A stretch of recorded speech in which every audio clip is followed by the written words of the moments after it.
नोरमा group, जो सोचता है वो करता है। आपके अपने सपनों का आशियाना। 2025 के चुनाव में तेजस्वी यादव सबके निशाने पर हैं, क्योंकि जो सर्वे रिपोर्ट आ रहे हैं उस सर्वे रिपोर्ट में एक बात तो साफ नज़र आ रही है कि तेजस्वी यादव का ग्राफ सबसे हाई है। और उनके ग्राफ हाई होने के बाद कई तरह की बातें सामने आ रही हैं। आज से कुछ महीने पहले ये बातें जब सामने आई थी कि तेजस्वी यादव को कैसे घेरा जाए, तो इसी कड़ी में आपको बता दें कि अमित शाह की एक रैली थी और उस रैली की तैयारी करने के लिए बिहार आए हुए नित्यानंद राय ने कई तरह की बातें कही थी। और इसके साथ साथ जो राघोपुर में दूसरी बार जीत करके आए, उप मुख्यमंत्री बने, दो बार उप मुख्यमंत्री बने और दोनों कार्यकाल में उप मुख्यमंत्री 2015 में भी बने और 2020 में भी चुनाव जीत करके आए, तो तेजस्वी यादव उप मुख्यमंत्री बने।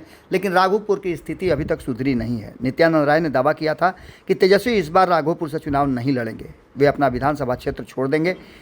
उसके अलावा तेज प्रताप यादव पहले ही हसनपुर छोड़कर भाग गए हैं। महुआ में इस बार तेज प्रताप यादव लड़ने की बात कर रहे हैं और उन्होंने ये पहले भी अनाउंस कर दिया है कि वो महुआ से फिर से चुनाव लड़ेंगे, हसनपुर छोड़ करके महुआ आ जाएंगे। लेकिन जो 2025 का ये चुनावी साल है, चुनावी साल में कई रणनीतियाँ और राजनीति चरम पर हैं और उसी रणनीति का हिस्सा है कि राघोपुर से तेजस्वी यादव के चुनाव नहीं लड़ने की बातें भी अब सामने आ गई हैं। केंद्रीय गृह मंत्री और भारतीय जनता पार्टी के चाणक्य कहे जाने वाले अमित शाह के बिहार दौरे से पहले ये बातें उन्होंने कही थी, तब काफ़ी उत्साह में थे नित्यानंद राय। लेकिन अब धीरे धीरे करके ये बातें और ज़्यादा मजबूत होने लगी हैं।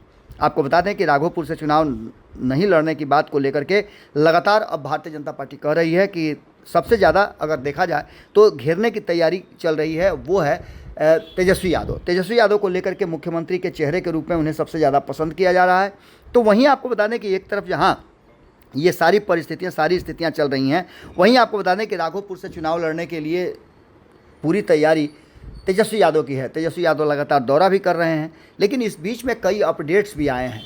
वहाँ के स्थानीय लोगों का कहना यह है कि राघोपुर में जो सुविधाएं चाहिए, जो मूलभूत व्यवस्था है, वो भी नहीं है। लोगों को बाढ़ के समय में अपने जीवन कष्ट में जीना पड़ता है, आने जाने का साधन बंद हो जाता है और यहाँ के लोगों का भरोसा सिर्फ नाव ही है।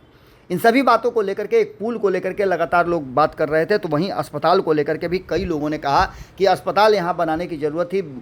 स्वास्थ्य मंत्री रहते हुए न तो बड़े भाई ने कभी इस राघोपुर के क्षेत्र पर ध्यान दिया और न ही खुद स्वास्थ्य मंत्री बनने के बाद तेजस्वी यादव ने ध्यान दिया।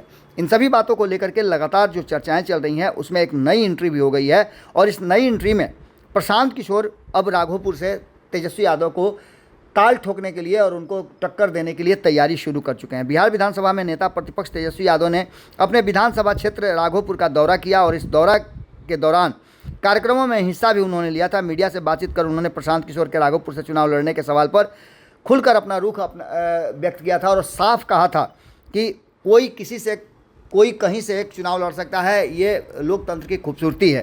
तेजस्वी यादव ने कहा था कि लोकतंत्र में सभी को कहीं से भी चुनाव लड़ने की आज़ादी है, सभी लोग आएँ और चुनाव लड़ें, यह एक अच्छी बात है। राघोपुर प्रखंड के जुरवनपुर में बाबा बागेश्वर के कार्यक्रम रद्द होने पर उन्होंने कहा कि उन्हें जानते ही नहीं हैं।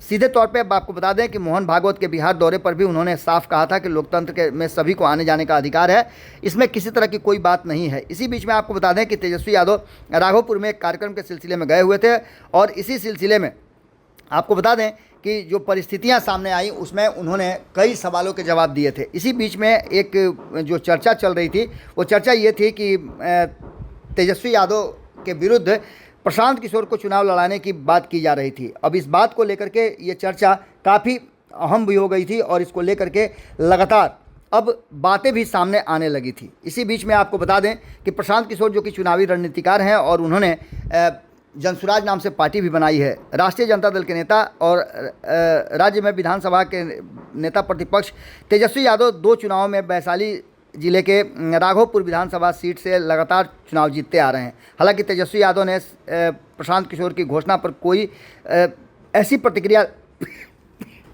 नहीं दी, लेकिन एक बात आपको बता दें कि ये वो सीट है जो काफ़ी हॉट सीट रहा है। कभी इस पर राबड़ी देवी भी चुनाव लड़ी हैं और यहाँ से उनको हार का सामना भी करना पड़ा है। इस बार आपको बता दें कि राजद के राजनीतिक उत्तराधिकारी माने जाने वाले तेजस्वी यादव 2015 और 2020 में लगातार चुनाव में राघोपुर विधानसभा सीट से जीते हैं।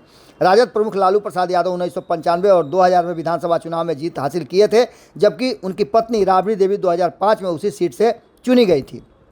आपको बता दें कि राघोपुर सीट पर राजपूत समुदाय के वोटों की अच्छी खासी तादाद है और राजनीतिक विश्लेषकों का कहना यह है कि राघोपुर विधानसभा चुनाव लड़कर कहीं भी प्रशांत किशोर जो हैं वो तेजस्वी यादव को कितना टक्कर दे पाएंगे ये जरूर देखा जाएगा। हालांकि इससे पहले भी आपको बता दें कि 2020 में जिस तरह से लोक जनशक्ति पार्टी यहाँ से चुनाव लड़ी थी और इस सीट पर अच्छा खासा वोट भी हासिल किया था। यहाँ से राकेश रोशन चुनाव लड़े थे जो राजपूत समाज से ही आते हैं।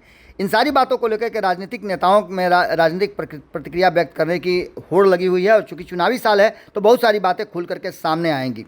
इन सभी परिस्थितियों को देख करके आरजेडी प्रवक्ता ने भी कहा था कि प्रशांत किशोर को के बयान देने से कुछ नहीं होता है, अगर घोषणा कर रहे हैं तो उनको ताल भी ठोकना चाहिए और उनको चुनाव लड़ना चाहिए। इन सारी बातों को लेकर के अब देखना दिलचस्प होगा कि एक तरफ जहां भारतीय जनता पार्टी तेजस्वी यादव को चौतरफा घेरने की तैयारी कर रही है, सतीश कुमार यहां से लगातार चुनाव लड़ते रहे हैं और सतीश कुमार ने राबड़ी देवी को चुनाव हराया भी था 2010 में।